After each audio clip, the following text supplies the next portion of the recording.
आज हम पढ़ने जा रहे हैं अध्याय 1 जीवों का विकास। पृथ्वी पर हजारों लाखों की संख्या में जीवों की प्रजातियां हैं।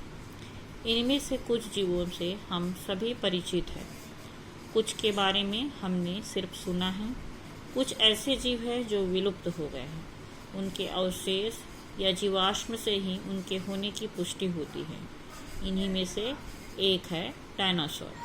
डायनासोर का नाम आप सभी ने सुना होगा। पूरे विश्व में ही नहीं, हमारे देश में भी कई जगह इनके अवशेष समय समय पर मिलते हैं, जैसा कि जबलपुर के पास लंबिटा घाट में, नर्मदा घाटी में कई जगह इनके प्राकृतिक आवास रहा है। हमें पृथ्वी पर अलग अलग जगह इनके अवशेष मिल रहे हैं, तो पता चल रहा है कि ये विविध प्रकार के थे और पृथ्वी पर लगभग 2000 लाख से 600 लाख वर्ष पूर्व इन्हीं जानवरों का राज था। एक छोटे से छोटा डायनासोर लगभग 50 सेंटीमीटर का, तो बड़ा डायनासोर लगभग 40 मीटर का था। इनमें कुछ तो मांसाहारी और कुछ तो शाकाहारी, कोई 2 पैरों में चलने वाला तो कोई 4 पैरों पर, कोई उड़ने वाला डायनासोर के समय में और इसके पहले कई प्रकार के पौधे पाए जाते थे। इनमें से कुछ प्रकार के शैवाल, फर्न, मांस, साइकस, किंगो आदि पौधे आज भी पाए जाते हैं।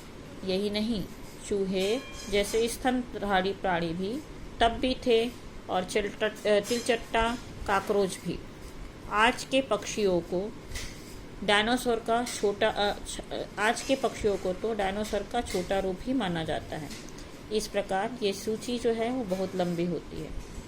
डायनासोर के खत्म होते होते विशालकाय हाथी जैसे स्तनधारी और अन्य जीवों की संख्या बढ़ने लगी। वर्तमान युग में डायनासोर के युग के जीवों की कुछ प्रजातियां पाई जाती हैं, परंतु डायनासोर नहीं पाए जाते। आज के समय में कुछ ऐसी प्रजातियां हैं जैसे मनुष्य और हाथी जो डायनासोर के युग के में भी नहीं थे।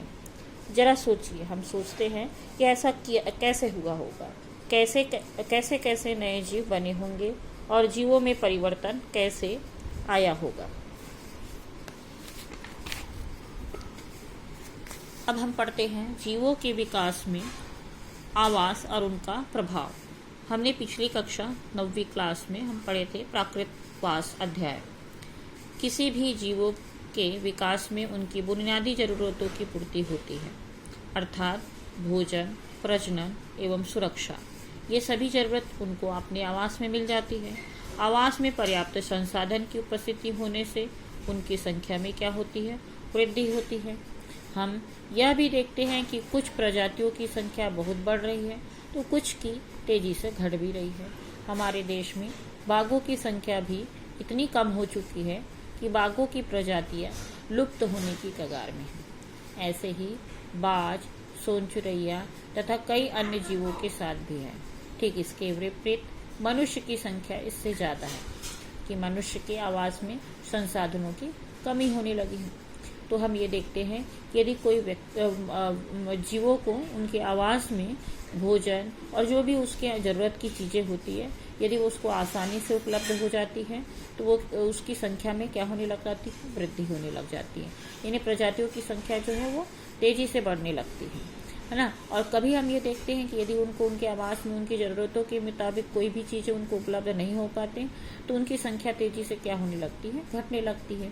जैसे हम कभी इसमें सुनते हैं कि बाघों की संख्या जो है हमारे देश में कम होती जा रही है। क्यों? क्योंकि ये विलुप्ति के कगार में आ गए हैं, है ना। इसको बाघ बचाओ योजना के आधार पर इसको बाघ को बचाया जा रहा है। तो ऐसे जो जीव हैं जिनको ये अपने आवास में ये सभी अनुकूल परिस्थितियां नहीं मिल पाती, उनकी विलुप्ति होने लगती है। तो आवास में संसाधनों की कमी के कारण ही ये ऐसा होता है। क्या मनुष्य की बढ़ती आबादी का बाघों की संख्या पर कोई असर पड़ रहा है? यदि किसी जीव की संख्या में अत्यधिक वृद्धि हुई तो क्या होगा? इस प्रकार जीवों का आवास एवं संसाधन उनकी उत्पत्ति, विलुप्ति या बदलाव का एक कारण हो सकता है। क्या किसी प्रजाति के जीव की संख्या में वृद्धि उतनी ही तेजी से होती है? उसके लिए खाद्य संसाधन और जैविक और अजैविक दोनों घटकों में भी उतनी ही तेजी से बढ़ते होंगे? यह जानने के लिए हम यहाँ पर नीचे जो ग्राफ है उसका अध्ययन करेंगे। यह ग्राफ जो है 1780 के दशक में किए गए किसी प्रजाति के जीवों की संख्या में वृद्धि और उनके लिए खाद्य संसाधनों की मात्रा का तुलनात्मक अध्ययन का परिणाम है। तो हम यहाँ पर दो ग्राफ देख रहे हैं। पहला जो ग्राफ है वो खाद्य संसाधन की मात्रा और समय को दर्शा रहा है। इसमें हम ये देख रहे हैं कि समय के साथ साथ खाद्य संसाधन की जो मात्रा है वो बढ़ तो रही है ना। अब ये वाला जब ग्राफ देख रहे हैं इसमें एक जो है वो समय और जनसंख्या के ग्राफ को बता रहा है। इसमें हम ये देख रहे हैं कि समय के साथ साथ जनसंख्या जो है वो बहुत ही तेजी के साथ बढ़ रही है। तो दोनों ग्राफ में हम ये देख रहे हैं कि जनसंख्या समय के साथ जितने तेजी से बढ़ रही है उतनी ही तेजी से खाद्य संसाधन की मात्रा जो है वो नहीं बढ़ रही है। इससे जनसंख्या बढ़ रही है उसी वेग से खाद्य संसाधनों की मात्रा जो है वो नहीं बढ़ रही है। तो दोनों जो ग्राफ है उससे हमको ये अनुभव होने लग गया है कि हम ये देख रहे हैं कि हमारे देश में या इस संसार में जीवों की संख्या में अनियंत्रित वृद्धि हो रही है, जिसके अनुसार खाद्य संसाधनों में क्या होनी चाहिए, वृद्धि होनी चाहिए, लेकिन उनके संसाधनों की मात्रा में उतनी ही ज़्यादा तेजी से वृद्धि नहीं हो रही है।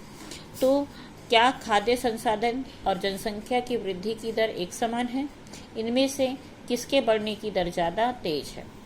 वैज्ञानिकों का मानना है कि जनसंख्या में वृद्धि यदि अनियंत्रित रूप से बढ़ती होगी तो खाद्य संसाधन पर्याप्त नहीं होंगे। सही बात है, यदि जनसंख्या जो है यदि अनियंत्रित रूप से बढ़ेगी तो उनके लिए खाद्य संसाधन पर्याप्त नहीं हो पाएंगे, है ना। और पर्याप्त नहीं होंगे तो ऐसी स्थिति में जो प्राकृतिक आपदा हो जाएगी, मतलब दोनों मतलब जो जीव रहेंगे वो एक दूसरे से द्वंद्व करेंगे, कोई भी ज़रूरत की चीज़ों के लिए लड़ाई करेंगे और कुछ जो है इस द्वंद्व के कारण, इस लड़ाई के कारण कुछ जीव जो है वो मर जाएंगे, जबकि कुछ जो है वो बच जाएंगे। जो जीत गया वो बच जाएगा।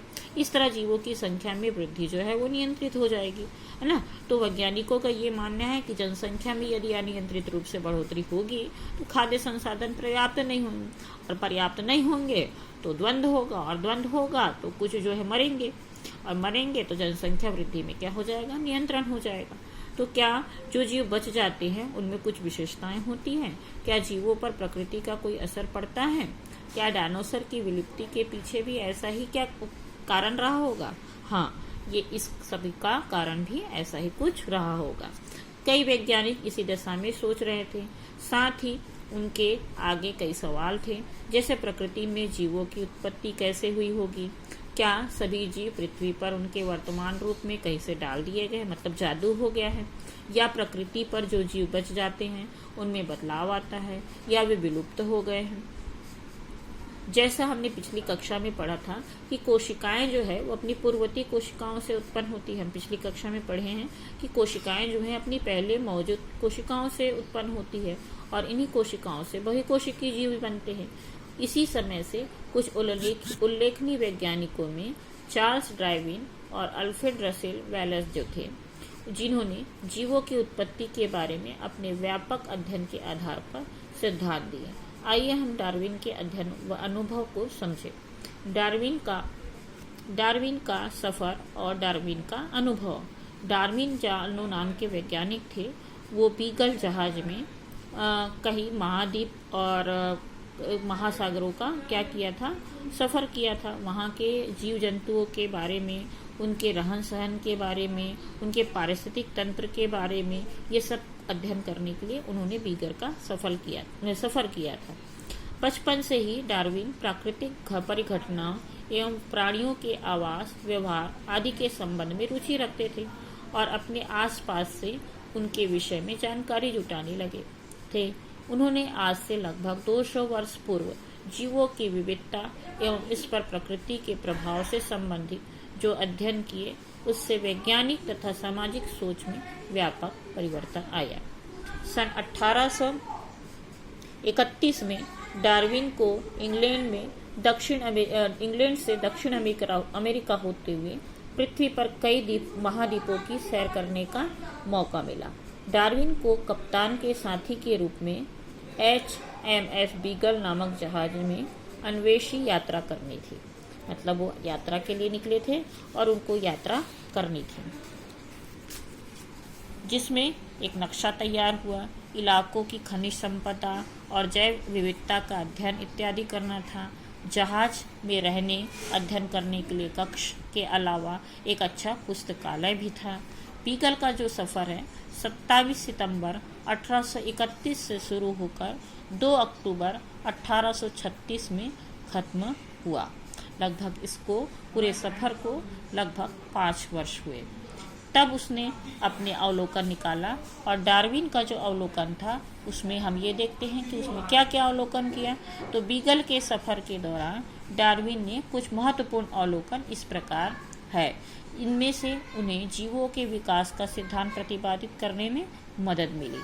तो पहला अवलोकन था उसका कि सफ़र के दौरान डार्विन ने समुद्र में पानी के नमूनों का अध्ययन किया, तो उनमें कई प्रकार के जीव दिखे और वे चकित रह गए। यहाँ पर उन्हें खाए जाने की अद्भुत खाद्य श्रृंखला उनको नजर आई।